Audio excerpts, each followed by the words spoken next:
Hello and welcome to another one in our series, Breaking Down Barriers. My name is Chris Igwe, and these particular series are inspired by my book, Breaking Down Barriers, My Journey from a Small African Village to the World Stage.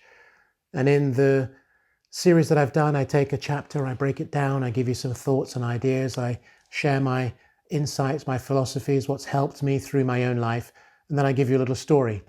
I ask you some questions, and I give you a quote, some books to look at, and so on. So there's a lot in here which is very much a little bit like a workbook, I guess, and the idea is to help you on your own journey.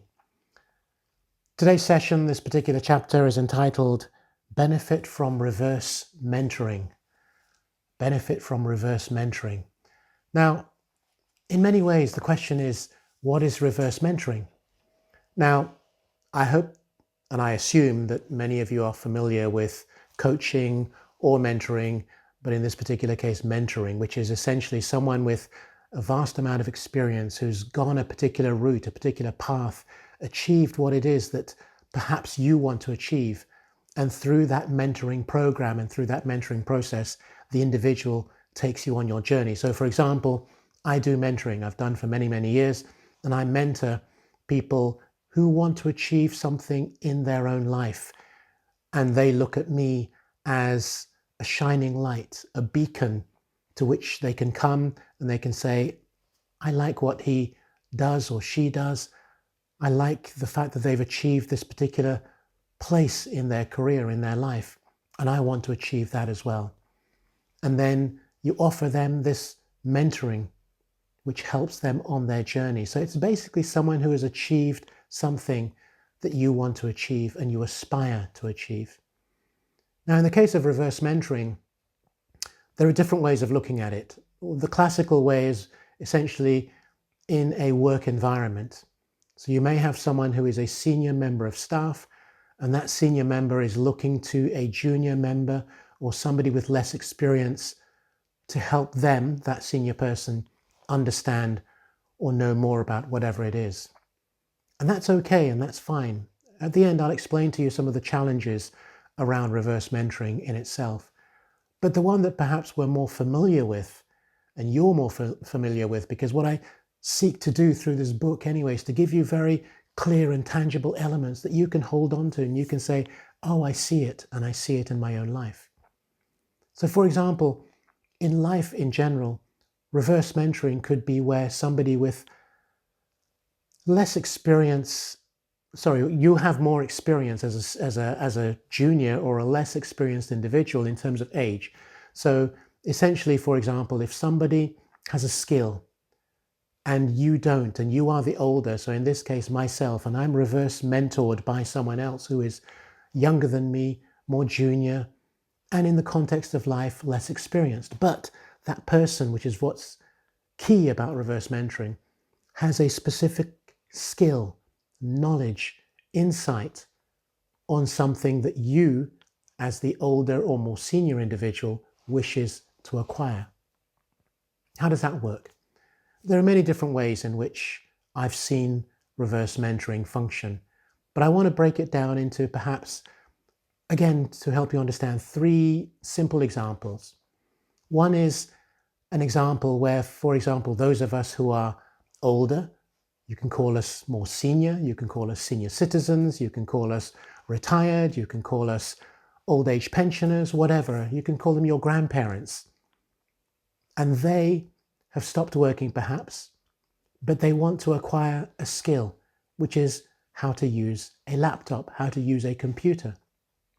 And they don't have this knowledge. Yes, they can go to community colleges, they can go to programs, they can do online programs, but what about if someone else, maybe in the family or outside the family, says, Grandma, Grandpa, let me help you understand and work the computer. So anything from the on-off switch, which you may say is very basic, but it's not as basic anymore. Some of these more sophisticated laptops these days have different ways of getting them started. So what about helping them with the laptop, with understanding computers, understanding anything from whatever language they're using, whether it is Microsoft or whether it's an Apple?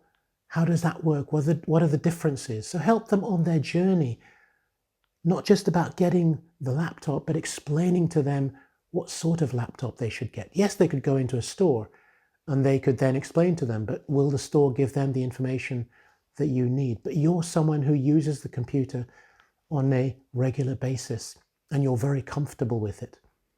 Could be anything from how to check your spam folders to how to set up folders in themselves, how to use or create an Excel spreadsheet, or how to use a PowerPoint and do PowerPoint presentations. There are a multitude of things which someone going into it could sort of feel scared about and not feel comfortable in going that process. So someone younger, but very comfortable in that space, can help them understand it. Similar with a smartphone. There are those who have smartphones of a certain age, a certain generation, and they're not so comfortable with it. Maybe it's been bought for them by a member of their family, or maybe they bought it themselves, but they don't know how to use all the different apps and systems and processes within the smartphone itself. So somebody who's comfortable, younger generally, knows how to use it and explains it to them. And another one that I particularly like is social media, for example.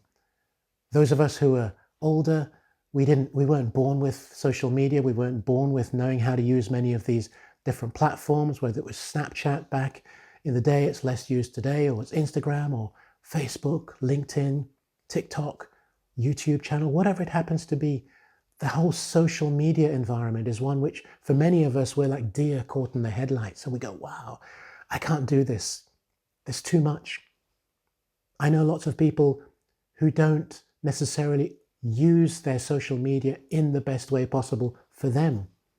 And I spend time, I'm not reverse mentoring, but I explain to them. But in the same way, those who are younger, who use it all the time, are the best place to help us understand how to work with these. And I use the case of my daughter, Olivia, who's very prolific on social media. She uses all the platforms. She goes live every day. Now, she has helped me in my journey about understanding how the different platforms work and how best to get what it is I want to get out there in the best possible way. And a very simple one is this YouTube channel, which I decided to start. And she was giving me insights, and then eventually took me to the back office, which I knew nothing about, didn't know there was a back office. She explained it to me. And then we spent a few hours one Sunday where she just explained the whole thing to me. I went to the back office and I thought, wow, there's a lot of crazy information here. Fascinating on the one hand, what do I do with it on the other hand? It doesn't matter, but you're going into this environment that is totally new and interesting and helps you on your own journey. So essentially, reverse mentoring is where in a business environment, corporate environment, it could be someone who is older, more senior executive, more senior individual, and they call upon or invite a younger member of staff, a less experienced member of staff, to support them in a particular aspect of what it is that they want to do or want to learn. One example could be where an older person in terms of age doesn't really understand the Gen Z generation or even millennials. How do they think? How do they operate? Why do they do this? Why do they do that? How can that help that more senior person in doing his or her role or function in the business itself? So fundamentally, it's about sharing knowledge and insight that you get and skill from somebody else. When you learn how to use your social media in a more effective way, when you learn how to optimize the use of your laptop, when you learn how to create an Excel spreadsheet or a PowerPoint quicker, faster, more efficiently. One of the fundamental things is, for me anyway, it saves time. And time is such a precious commodity. The old adage, time lost can never be regained. I don't want to spend 20 hours trying to understand something if I can learn it in 2 hours, or get the basic, fundamental, but really important elements in 2 hours, because somebody younger than me, but experienced in that place, is going to take me through that journey. Maybe it's not just 2 hours, but you come back to it. So you get proficient in that level and that step, and you go to the next one. So who can you identify in your environment, a skill that you need, but you haven't necessarily acquired? Now here's the challenge. Here's the rub. I have seen many situations where individuals categorically refuse to ask somebody who is younger, but has the experience and knowledge in what they are looking for. They will struggle with it. They will grapple with it. They don't want to give it up because is it pride? Is it arrogance? Is it, I can do this and I don't need somebody younger to teach me or show me? Whatever it is, I've seen each of those. Arrogance, pride, I'll never get my child to teach me something. I'm here to teach my children. Or in a business environment, I don't want to hear from these younger ones. I'll figure it out for myself. Well, figuring it out is not the way to succeed. It takes up time. You miss something in reality. So I'd very much encourage you to look at swallowing your own ego and your own pride, identifying someone who can help you in this reverse mentoring environment and support you in your own journey. And in my chapters, I often have, in fact, in all of them, I do have a critical thinking question because I want you to go away and think about it for yourself. And here's my critical thinking question in this chapter. If you ignored the opportunity to take advantage of reverse mentoring, where do you think you will be in 10 years' time? If you ignored that possibility of reverse mentoring, where would you be in 10 years' time? Would you be as far as you would like to be? I've acquired huge knowledge, skill, and insight into social media and how to use it. And as I say, I'm very grateful to my daughter for doing that. There have been a couple of other people who strategically I've asked to help me because of their skill in a particular area who are younger than me, but they know it. I don't want to spend forever trying to figure something out. I want to go fast and I want to enjoy the experience.